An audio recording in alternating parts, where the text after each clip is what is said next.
नमस्कार दोस्तों, स्वागत है आप सभी का exam Guru tips and tricks में। दोस्तों ये है रुक्मणी पब्लिकेशन के 3200 की किताब का पार्ट 18। आई होप आपने पूरे के पूरे 17 पार्ट्स बहुत अच्छी तरीके से कंप्लीट कर लिए होंगे। अगर आपने नहीं किया है तो प्लेलिस्ट में जाइए, 17 पार्ट्स पूरे देखिए, तभी आपको एक सीरीज पता चलेगा किस तरीके से क्वेश्चंस रेगुलरली एनटीपीसी में पूछे गए हैं और पिछले बार किस किस तरीके से क्वेश्चन होते हैं, कैसे सेट में क्वेश्चंस पूछे जाते हैं, तो वो आपको पूरा उसका आइडिया लग जाएगा। दोस्तों आज के वीडियो में हम लोग कवर करने वाले हैं 341 से 360 क्वेश्चंस। इस वीडियो में हम लोग कवर करेंगे 20 क्वेश्चंस, ठीक है। और देखिए जैसा कि इसमें लिखा हुआ है, इससे बाहर कुछ नहीं, बिल्कुल यही होगा, क्योंकि आपको अगर पता हो कि जो नॉन टेक्निकल एग्जाम्स होते हैं वो प्रीवियस ईयर के पैटर्न से ही किया जाता है और प्रीवियस ईयर हम कर रहे हैं, तो इससे बाहर कैसे क्या कुछ रह सकता है। मे बी अगर रहे तो हार्डली 100 में एक क्वेश्चन, क्योंकि इससे बाहर नहीं जाएगा, ठीक है। तो इस प्रैक्टिस सेट को करने के लिए आपको सबसे पहले कैसे इफेक्टिवली करना है, जैसे आपके सामने क्वेश्चन आएगा आपको वीडियो को पॉज करना है, उस क्वेश्चन को सबसे पहले पेन कॉपी लेके जरूर बैठिएगा, पहले खुद करना है, उसके बाद फिर मेरा तरीका देखना है कि मैं कैसे कर रहा हूं, उसके बाद नेक्स्ट क्वेश्चन के लिए अप्रोच करना है। अगर मेरा तरीका आपको अच्छा लग रहा है उसको अडॉप्ट करिए और उसको बाद में आप उस तरीके से करिए, ठीक है। जो भी क्वेश्चन समझ में ना आए उसको एक बार फिर से देखिए। I can give you guarantee कि आप देख लो, आप समझ जाओगे अगर आप दोबारा देखोगे तो, ठीक है। तो बढ़ते हैं हम अपने क्वेश्चंस की तरफ। तो आइए पहला क्वेश्चन। पी ने एक वस्तु 1600 रुपए में खरीदी तथा 10% के लाभ पर बेच दिया। यदि इस वस्तु को 1840 रुपए में बेचा होता तो लाभ प्रतिशत कितना बढ़ जाता। देखिए पहले वो 1600 में खरीदा और 10% के लाभ पर बेच दिया।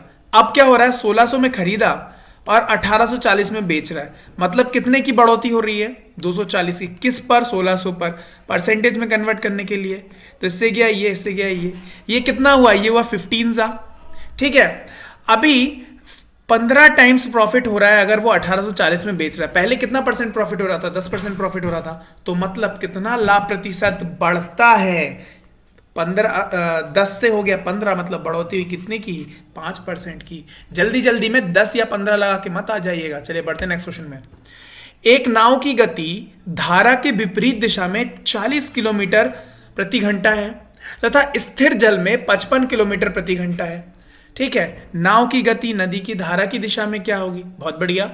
तो क्या बोल रहा है, नाव की गति विपरीत दिशा में, तो विपरीत दिशा में पता है M-C। M अगर ले लूं मैं स्टिल वाटर को, स्थिर जल की गति, और C ले लूं करंट की, मतलब बहाव की जो गति, ये कितना दिया हुआ है 40 और M की दिया हुआ है कितना 55। तो यहाँ पे C कितना करना पड़ेगा, obviously we have to take it 15। तो 55 से 15 करेंगे तो तब भी 40 आएगा। तो नाव की गति नदी की धारा के दिशा में कितनी होगी, जब दिशा में होती है तो M+C हो जाता है, मतलब 55 + 15 which is equal to how much, 70 kilometre per hour. Option number B. बढ़ते हैं नेक्स्ट क्वेश्चन में। 55, 53, 56, 59, 61, 69 और 31 संख्याओं को माध्यिका ज्ञात कीजिए। माध्यिका ज्ञात करने के लिए या तो आपको असेंडिंग ऑर्डर में जमाना होगा सीरीज को, या डिसेंडिंग ऑर्डर में जमाना पड़ेगा। हिंदी में बात करें तो या तो अवरोही क्रम में या आरोही क्रम में जमाना पड़ेगा। तो आइए हम इसको असेंडिंग आरोही क्रम में जमाते हैं। सो सबसे पहले आएगा 31। पहले देख लेते कितने, 1 2 3 4 5 6 7। इसका मतलब माध्यिका जो आएगी वो कौन सी आएगी, 4th टर्म आएगी, ठीक है। तो आइए देख लेते हैं। 31, उसके बाद बड़ा कौन सा आएगा, 31 के बाद आ रहा है 53, उससे छोटा तो कोई नहीं, 53 है। उसके बाद आ रहा है 55 और उसके बाद आ रहा है कौन, 56। तो 4th term 56 will be the what, मध्यिका, मतलब ऑप्शन नंबर बी। एक सेकंड, सी को मैं इरेज कर दूं। ओके, बढ़ते नेक्स्ट क्वेश्चन में। यदि ब्याज को वार्षिक रूप से चक्रवृद्धि किया जाए, समझ गए, तो 2 वर्ष के लिए 48,000 रुपए 20% वार्षिक दर से चक्रवृद्धि ब्याज कितना होगा। अंडरस्टूड, मतलब बोल रहा है 4800 रुपए, 48,000 रुपए है मेरे पास और उस पे 2 वर्ष के लिए 20-20% से चक्रवर्ती ब्याज लगाना है। तो आपको पता है 20+20 चक्रवर्ती ब्याज कंपाउंड इंटरेस्ट में कितना होता है 44, याद रहना चाहिए।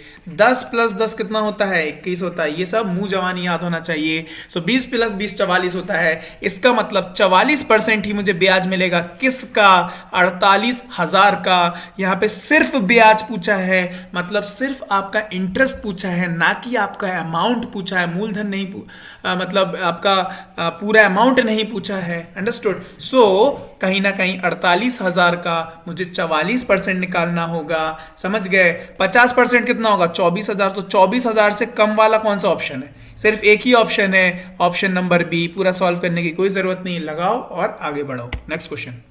दो संख्याओं का महत्तम ये HCF और LCM क्रमशः 3 और 2730 है। यदि एक संख्या 78 है तो दूसरी संख्या क्या होगी? आपको एक फॉर्मूला पता है, LCM multiply by HCF will be equal to, अगर दो नंबर है A और B, उनका क्या प्रोडक्ट होता है। सो LCM क्या दिया हुआ है, HCF दिया हुआ है। सो LCM है 2730 मल्टीप्लाई बाई 3, एक नंबर है 78, दूसरा है X, तो दूसरा नंबर निकालने के लिए 2730 मल्टीप्लाई बाई 3 और डिवाइड कर देंगे किससे? 78 से।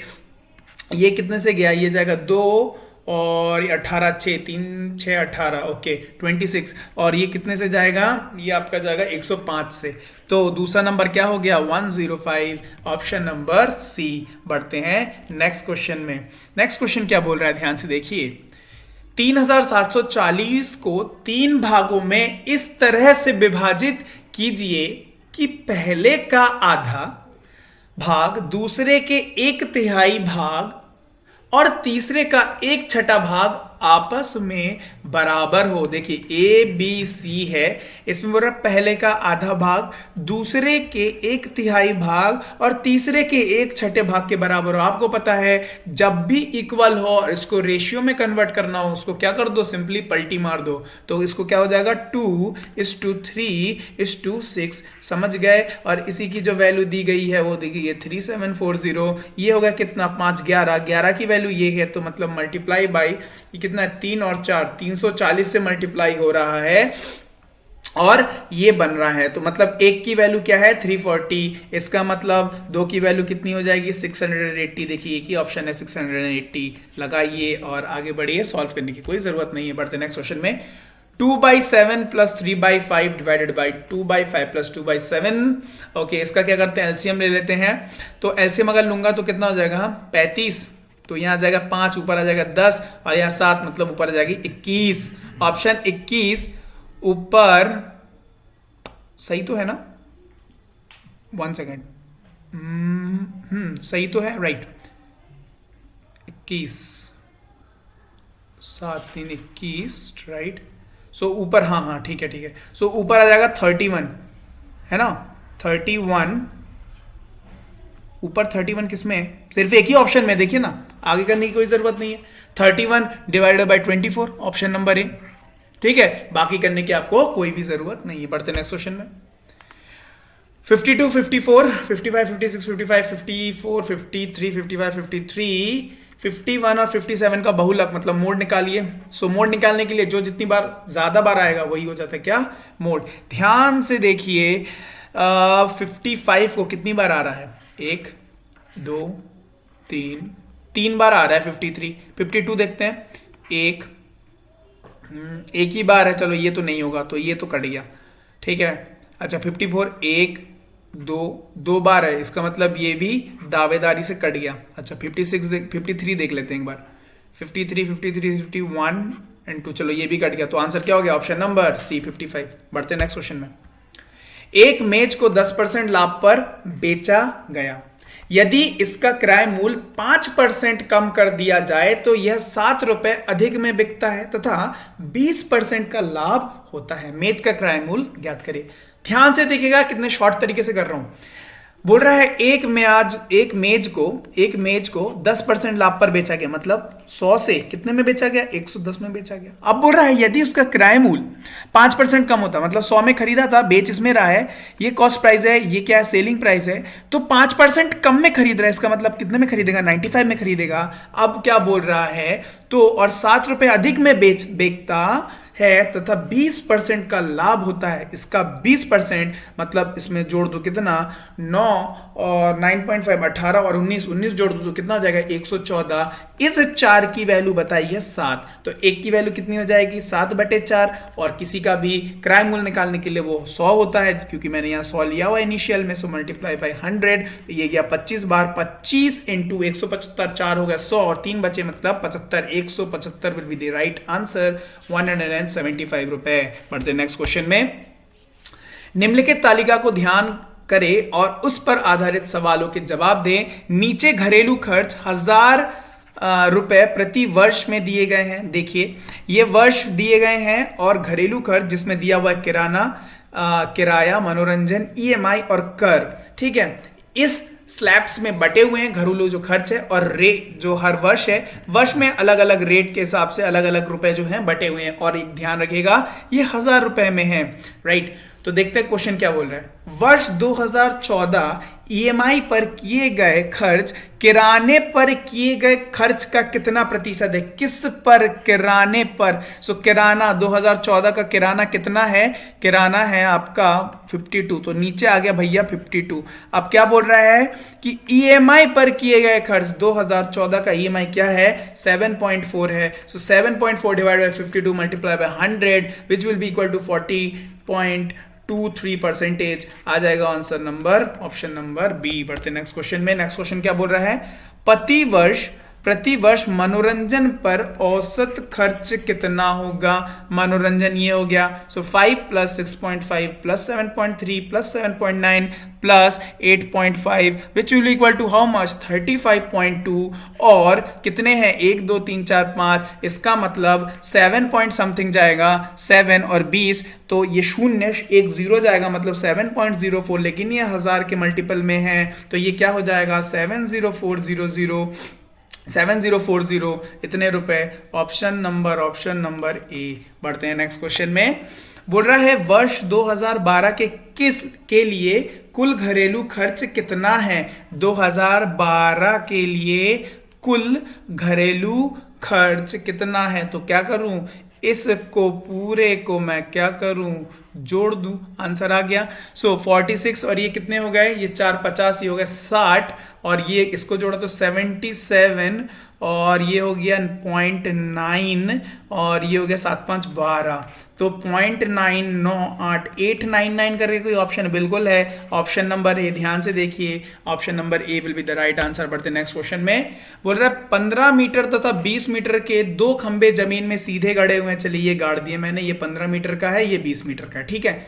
उनके बीच की दूरी 12 मीटर है। उनकी बीच की दूरी कितनी है? 12 मीटर है। डायग्राम कुछ अजीब सा लग रहा है बट कोई नहीं, इसको कंसिडर करिए। तो उनके सबसे ऊपरी छोरों के बीच की दूरी ज्ञात करें, तो इसकी दूरी पूछ रहा है। अगर ये 15 है, ये 20 है, तो ऑब्वियसली ये सिर्फ कितना हो जाएगा 5 हो जाएगा। ये 12 है तो 5 12 तुरंत दिमाग में आना चाहिए, 13 ट्रिपलेट, तो answer number option number C. बढ़ते नेक्स्ट क्वेश्चन में। 15 25 29 का एलसीएम निकालना है, तो ध्यान से देखिएगा 15 25 और 29 एक क्या है प्राइम नंबर है। प्राइम नंबर के साथ इनका कोई भी रिलेशन नहीं है, तो ऑब्वियसली 25 को लिख सकता हूं 5 इंटू 5 और 15 को लिख सकता हूं 5 इंटू 3। अब देखिए 5 तो इसमें फिट हो गया लेकिन 3 नहीं हुआ, इसका मतलब मुझे क्या करना पड़ेगा ultimately 29 multiply by 25 multiply by 3, क्योंकि इसका जो 5 है एक 25 में फिट हो गया, मतलब 29 into 75 which will be equal to how much, it will be equal to 2175 option number C. बढ़ते हैं नेक्स्ट क्वेश्चन में। नेक्स्ट क्वेश्चन क्या बोल रहा है? PQR मिलकर एक खेत के फसल को 6 दिनों में काटते हैं, मतलब 6 दिनों में पूरा काम कर सकते हैं। कौन? PQR एक साथ मिलकर 6 दिनों में। P अकेला 10 दिनों में, P अकेला कितने दिनों में 10 दिनों में, तथा Q 24 दिनों में। Q कितने दिनों में? 24 दिनों में बहुत बढ़िया फसल को काट सकते हैं। R अकेला इस फल को कितने दिनों में काटेगा? सबसे पहले मैं एलसीएम ले लूं, इनकी एलसीएम ले लूंगा तो 120, इनकी एफिशिएंसी आ जाएगी इसकी 20, इसकी एफिशिएंसी आ जाएगी आपकी कितनी 10 और इसकी एफिशिएंसी आ जाएगी 5। इनकी टोटल है 20 और P और Q को मिला के हो गए कितने, 1 सेकेंड, 5, ये 10 थोड़ी, ये हो जाएगा 12, ये 12। सो 1 second let me erase it, इसको बढ़िया से लिख देते हैं। तो 12। सो ये 5 और 12 हो गए कितने, 5 और 12 हो गए 17, टोटल होने थे 20। इसका मतलब आर की वैल्यू कितनी हो जाएगी, 3। पूरा काम है 120 का, एफिशिएंसी है 3 के एफिशिएंसी से काम करेगा तो कितने दिन में काम कर देगा, आर 40 डेज में। ऑप्शन नंबर बी, इतने ही जल्दी करना है आपको। बढ़ते हैं नेक्स्ट क्वेश्चन में। दी गई संख्याओं को निम्नलिखित में से कौन सा सही है। चलिए अब मैं ये क्वेश्चन आपको दिखाता हूं, बड़े ध्यान से देखिएगा। 3/8, 19/73, 29/47 एंड 17/39, चारों में सेम सेम है। चलिए बहुत बढ़िया। अब देखिए पहला वाला ऑप्शन देखते हैं, इसको ऑप्शन से करेंगे। देखिएगा, अगर मैं मल्टीप्लाई बाय 10 कर दूं और यहां पे भी मल्टीप्लाई बाय 10 कर दूं, किसी को कोई दिक्कत तो नहीं होनी चाहिए। इसका मतलब ऊपर हो जाएगा 30, नीचे हो जाएगा 80। अब देखिए ये जो है कितना ज्यादा है, ये है 11 ज्यादा, और यहां पे कितना ज्यादा हो रहा है, यहां पर आपका हो रहा है 7 ज्यादा। इसका मतलब ऑब्वियस सी बात है ये ज्यादा हो जाएगा, मतलब 3/8 विल बी ग्रेटर देन 19/17। मतलब इसको इस तरफ होना था, इसको इस तरफ होना था, मतलब ये ऑप्शन तो गया कट। मतलब मुझे वो वाला ऑप्शन ढूंढना है जो 19/73 के बाद 3/8 हो। देखिए ऑप्शन नंबर बी में ये है और ऑप्शन नंबर सी में भी ऐसा ही है, ठीक है, और ऑप्शन नंबर डी में भी वैसे ही कुछ है। आइए ऑप्शन नंबर बी देख लेते हैं।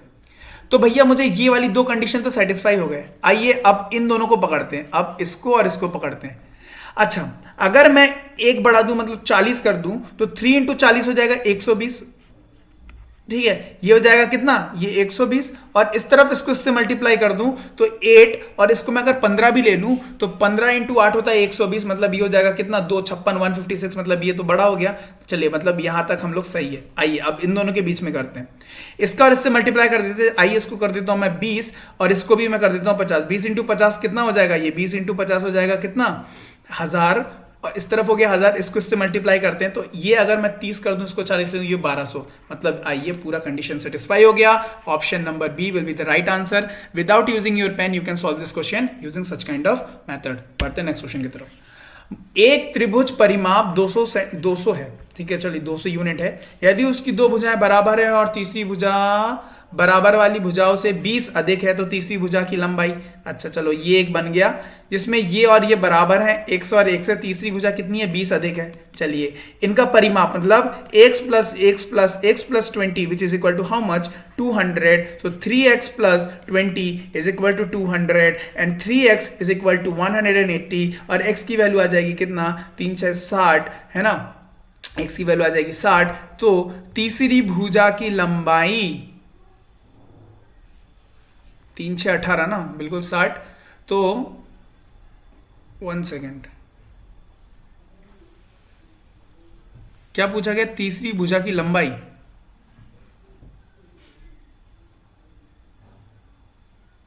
दो भुजाएं बराबर है और तीसरी भुजा बराबर वाली भुजाओं से 20 अधिक है, दिस विल बी 80।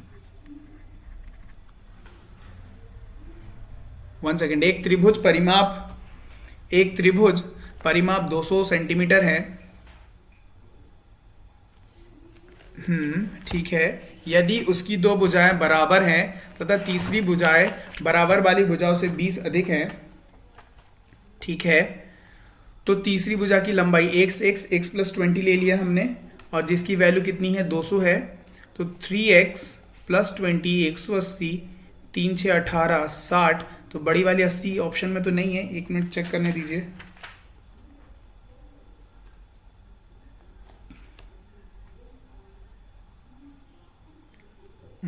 ऑप्शन में तो नहीं है, चलिए कोई बात नहीं, 60 को काट के हम 80 कर देते हैं।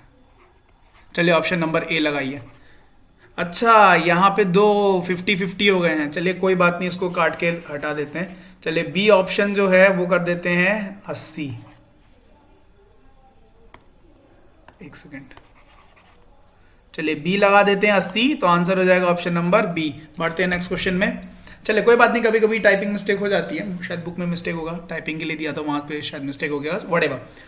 एक कपड़े का किराया मूल्य 35 रुपए है, ध्यान से पढ़िएगा, बहुत अच्छा क्वेश्चन है। बुक में जो है टाइपिंग मिस्टेक थी, लेकिन मैंने उसको सही करके इस बुक में दिया, इस क्वेश्चन में आपको पेश किया है, ध्यान से देखिएगा। एक कपड़े का किराया मूल्य 35 रुपए है।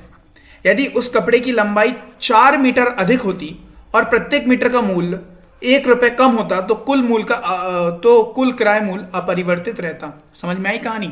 मतलब सपोज पहले था एक्स लेंथ का, तो एक्स मीटर का था, सपोज पहले था एक्स मीटर का, ध्यान दीजिएगा पहले था एक्स मीटर का, इसका मतलब 1 मीटर की कीमत कितनी होगी? 35/x, 1 मीटर की कहानी हो गई। अब वो क्या बोल रहा है, उसमें 4 मीटर अधिक बढ़ा दिया, मतलब अभी कितनी हो गई? x+4 हो गई। लेकिन उससे क्या हुआ? 1 मीटर कम हो गया। उससे क्या हुआ? 1 मीटर कम हो गया। इसका मतलब, और क्या हुआ? किराए मूल्य पर कोई भी परिवर्तन नहीं हुआ, मतलब अभी भी 35 का 35 है। इसका मतलब -35 डिवाइड बाई x+4, इसको मैं 1 लिख सकता हूं, 1 के बराबर। तो बस अब सॉल्व करना है, तो बस इसमें ध्यान लगाइए, कुछ सॉल्व नहीं करना है फालतू में एक्स स्क्वायर के में काय को क्वाड्रेटिक में आप पहुंचाएंगे क्वेश्चंस, कोई जरूरत नहीं है। ऑप्शन देखिए, पहला ऑप्शन देखिए 10 मीटर, यहां पे 10 पुट करेंगे तो क्या आ जाएगा? 3.5, और यहां पे 10 + 14 करेंगे तो आपका क्या आ जाएगा? 2.5 हो जाएगा 1। तो कंडीशन सेटिस्फाई, तो आंसर लगा दो ऑप्शन नंबर। समझ में आया? बढ़ते हैं नेक्स्ट क्वेश्चन की तरफ। बुक में मैं बता रहा हूं क्या छूटा हुआ था। बुक में ये जो सेकंड बुक में ये जो अधिक वर्ड है ना, ये अधिक वर्ड छूटा हुआ था। पढ़ते नेक्स्ट क्वेश्चन। यदि 3 संख्याएं 2:3:5 के अनुपात में हो और उनके योग का दुगना 100 हो, तो 3 संख्याओं में सबसे बड़ी संख्या का वर्ग क्या होगा? चलिए बहुत बढ़िया। 3 संख्या क्या है? 2:3:5, मतलब कितना होगा? 5 5 10, ठीक है 10। इसका क्या बोल रहा है? दुगना 100 हो, मतलब 20 जो है वो 100 के बराबर है, मतलब एक जो है वो किसके बराबर है? 5 के बराबर है। तो तीनों में से सबसे बड़ी संख्या कौन सी है? 5। तो एक की वैल्यू 5 है, तो 5 × 5 हाउ मच? 25। इसका क्या निकालना? वर्ग, मतलब 625। Option number. बस वर्ड्स का खेल था। वर्ड्स अगर आपने ध्यान से समझे तो ये क्वेश्चन आप जरूर कर सकते हो। जल्दी जल्दी में अगर वर्ड्स आपने नहीं समझे, एक भी वर्ड स्किप हो गया तो गलत होने के चांसेस बहुत बढ़ जाते हैं। इसलिए धीरे धीरे पढ़ना है, अच्छे से पढ़ना है और अच्छे से क्वेश्चन को सॉल्व करना पड़ता है। आज के आखिरी क्वेश्चन की तरफ। आखिरी क्वेश्चन बोल रहा है, एक 20 मीटर लंबी सीढ़ी एक दीवार पर टिकी है। एक दीवार ये है 20 मीटर की सीढ़ी। ये हम लोग ये क्वेश्चन 5000 बार कर चुके हैं। तो ये है 20 मीटर की, और बोल रहा है ये जमीन से 30 डिग्री के कोण बनाती है। जमीन का कितना डिग्री? 30 डिग्री का क्वेश्चन पिछले वाले क्वेश्चन में था। 60 डिग्री का क्वेश्चन याद करिए, ठीक है। तो सीढ़ी दीवार से कितनी ऊंचाई पर होगी? तो सीढ़ी दीवार से, सीढ़ी जो है दीवार से कितनी ऊंचाई पर होगी, ये पूछ रहा है। 30 है, मतलब ये क्या हो जाएगा? ये हो जाएगा 1 और ये हो जाएगा √3, है ना। और ये √3 और ये होता है क्या? 2 की वैल्यू अगर 20 है, एक की वैल्यू 10 होगी, तो इसकी वैल्यू होगी 10। तो कितने मीटर की ऊंचाई पे होगी? 10। समझ में आ गया? तो दोस्तों ये था आज का 20 क्वेश्चंस। आई होप आपको सारे क्वेश्चन समझ में आ गए होंगे। अगर आप इसका PDF प्राप्त करना चाहते हैं तो डिस्क्रिप्शन में दिया हुआ है टेलीग्राम चैनल का लिंक, जरूर से जाके वहां पे ज्वाइन कर लीजिए, ठीक है। और हमारे टेलीग्राम चैनल का परिवार बनिए, ठीक है, परिवार का हिस्सा बनिए। और अगर आपने इस चैनल को सब्सक्राइब नहीं किया है तो जल्दी से exam Guru tips and tricks को सब्सक्राइब कर लीजिए, क्योंकि मैं रोजाना आपके लिए ऐसे ही वीडियोस ला रहा हूं, 3200 का सेट करा रहा हूं, नियमित करा रहा हूं। तो आपका भी फर्ज बनता है, अगर जिनने सब्सक्राइब नहीं किया तो जल्दी से इसको सब्सक्राइब कर लीजिए, ठीक है। तो फिर आई होप आपको वीडियो सब समझ में आ गया है। फिर मिलते हैं आपसे नेक्स्ट वीडियो में, तब तक के लिए bye bye and have a nice day.